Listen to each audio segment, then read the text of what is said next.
The summer I turned 16 stretched long and flat, like a sunburnt parking lot with no cars and no shade. My friends scattered to family trips or camps I couldn't afford, and my parents pulled endless shifts at the hospital. That left me and my sister, Maya. She had just graduated in June, floating between endings and beginnings. Her dance career packed away after scholarships didn't pan out. Most days she drifted through the house in stretched t-shirts and old warm-ups, orbiting without gravity. We shared a kind of lazy companionship. Cooking shows we never imitated. A card game with rules we invented as we went. Walks to the corner store for freezer pops, eaten on the porch as sprinklers stitched the sky into arcs. By July, even our boredom was bored. One afternoon, Maya went out to help a friend move. She tossed me the remote. "Try not to become furniture," she said, and her car rattled away in the heat. The house folded in on itself. The AC wheezed. A fly circled a half-empty glass, reconsidered. I wandered room to room, the way you do when you half believe the house might reveal a secret level. The attic ladder hung in the hallway ceiling, daring me. We only went up there at Christmas, a sealed vault of old lives, baby clothes, manuals my parents never read, boxes labelled in Dad's neat block handwriting. One said simply, "Dance." Always visible, never opened, a planet on the edge of vision. I pulled the ladder down. The attic air smelled like dust and unfinished wood. Light slanted through the tiny window like nostalgia, pretending to be sunlight. Under Christmas lights, in a knot of frustration, I found the dance box. Inside, costumes wrapped in thin paper, sweaters folded into stacks, leg warmers soft with age, a shoebox of hair ties and pins, recital programmes. The fabric stunned me. Jewel tones, velvet, chiffon, colours designed to demand attention. My closet had nothing like it. I touched a sleeve, cool and slippery like a fish you catch gently. My breath left slow, like I'd been holding it too long. I told myself I was only looking, that it was hot and the fabric was cool. I told myself many things. Beneath the paper lay a wrap skirt, simple black chiffon with a ribbon tie, and a pale pink leotard clearly too small. The skirt, though, it weighed almost nothing. I lifted it out and folded it small, as if that could shrink the idea of it. In my room, I closed the door. My hands felt both steady and not. I wrapped the skirt around my hips, tied the ribbons. The bow fell into place as if it remembered me. The chiffon made a shadow of my legs, but also revealed them.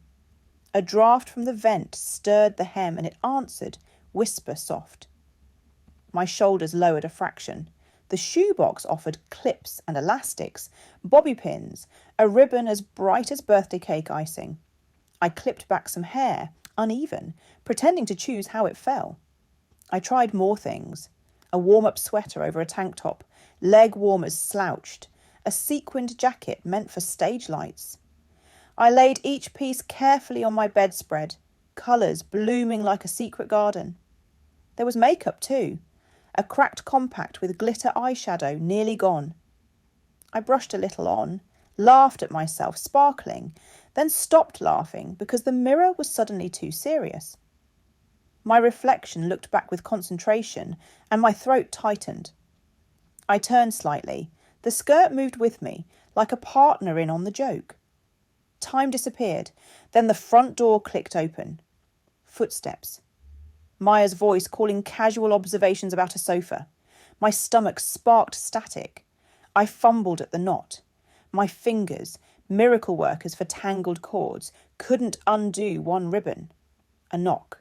The doorknob. "I'm coming in." She stepped inside. Her eyes caught me, glitter on my lids, chiffon tied around my waist, the shoebox confessions spilled on the desk. Her mouth opened, closed. She set her phone down gently, as if it were something breakable. "Okay," she said. Just that. Neutral, steady. "It's not I started, but the lie dissolved before it left. She looked at me in the mirror, not at the skirt, not at my hands. How does it feel? I swallowed. Right, I whispered. She stepped closer. Her hand hovered near the ribbon. May I? I nodded. She retied the bow properly, neat and certain. I could breathe again. We stood together in the mirror. Then she tilted her head. You're standing on the leg warmer with your heel. We both laughed, quietly. I blurted apologies about the attic, about rummaging through her things. She waved it off. You didn't break anything. You didn't crash Dad's car into a church. You tried on a skirt. Perspective. I'm 16, and I don't know what this means. Me neither, she said, but I can help with your hair. She sat me down, clipped back my bangs, adjusted sweaters until they looked intentional. She coached me into softer shoulders, told me I didn't need to shrink to deserve space. We talked sideways, like siblings do. I told her about being 8 in the auditorium, secretly watching the shimmer of costumes, about brushing fabrics in stores, pretending to check price tags, about the shame that felt too big for such small acts. She confessed dance costumes had been both power and burden, sometimes making her feel radiant under lights, other times cutting her breath shallow or blistering her feet raw. She hadn't opened the attic box since graduation because she didn't know how to hold gratitude and grief together. Maybe we figure it out together, she said. That afternoon ended gently. She showed me how to tie the bow off-centre, found a grape-coloured skirt that fit better, passed me soft practice slippers instead of torture shoes. We ate dinner still dressed, as if refusing to shed Halloween costumes. Our parents texted from work. Dishes clinked under running water. Later, at my door, Maya asked, "Want me to leave you something?" "So you don't have to sneak to the attic." She held the grape skirt. "Yeah," I said, my chest buzzing. "One condition, laundry rules, sequins in a pillowcase, cold wash, no spaghetti sauce crimes deal." She left it on my chair. The next morning, sunlight spilled gold across my floor. The skirt waited, ordinary and not. Maya had left a note. Cold wash. Pillowcase. You're okay. On the dresser, her brow brush with a sticky note. Borrow this. Broadway optional. That week became an experiment. She set office hours for raiding the dance museum. She showed me thrift store corners, corrected my hunch, laughed at my first tragic attempt at eyeliner, but called it ambition. We talked about visibility, about disappearing versus filling space. We shared old embarrassments and spaghetti triumphs. We nearly got caught once. Dad knocked mid-lesson. Maya, perfectly fake cheerful, shouted about purging sweaters. He retreated, and we collapsed, laughing. Friday, she dragged me to the fabric store. "Not gowns," she promised. "Elastic, ribbon, snacks." I touched velvet openly, without the shield of fake price checking.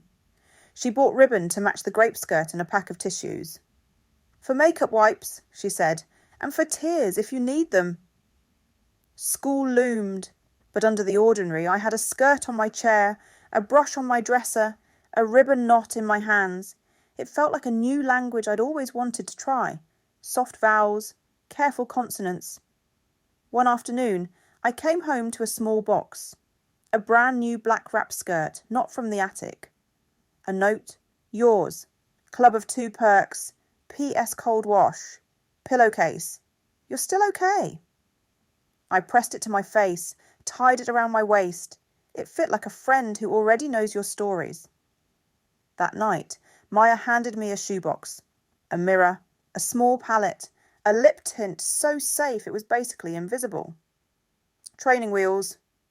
"What if I look stupid?" I asked. "You will," she said cheerfully. "Then less stupid." "Then, one day, you won't flinch." We made a pact. Club of 2. Obligations included closet clean-outs, honest opinions, hoodie theft rights. We shook hands like conspirators. At night, I stood in the mirror. Skirt mine, lip tint light. The reflection wasn't bracing anymore. Sometimes I imagine if Maya had walked in that first day and scoffed or laughed, that story would have ended. Instead, the hinge moved and a door opened. By August, even Mom caught a glimpse. Me in a skirt, Maya sewing on my bed. She asked us to fold towels, kissed our heads, walked away. No drama. Maybe one blink, stored privately. Maya whispered, "Club of 3 some day." "Maybe," I said, and wasn't afraid of later.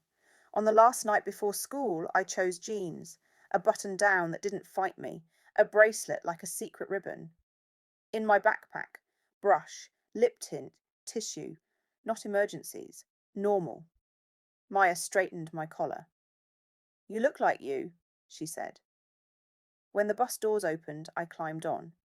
In the dark glass, I saw someone not finished. No one is, but steady enough to trust. A skirt on a chair, a bow I knew by heart, a sister who said okay and meant it. That was enough.